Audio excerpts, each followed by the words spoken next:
Hello guys, നമുക്കിന്നൊരു മാങ്ങാച്ചാർ ഉണ്ടാക്കിയാലോ.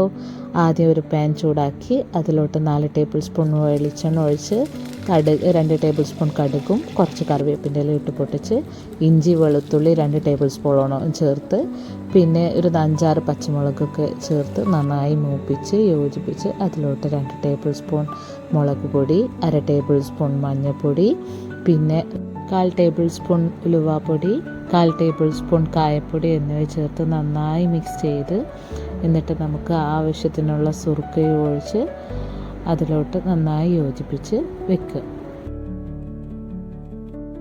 ഇതിലോട്ട് വേണ്ട മാങ്ങ കുനുകുന അരിഞ്ഞ് ഉപ്പും മുളകും ചേർത്ത് നന്നായി ഇളക്കി യോജിപ്പിച്ച് വെച്ചിട്ടുണ്ടായിരുന്നു. അത് നമ്മൾ ഇതിലോട്ട് മിക്സ് ചെയ്ത് ചേർക്കുകയാണ്.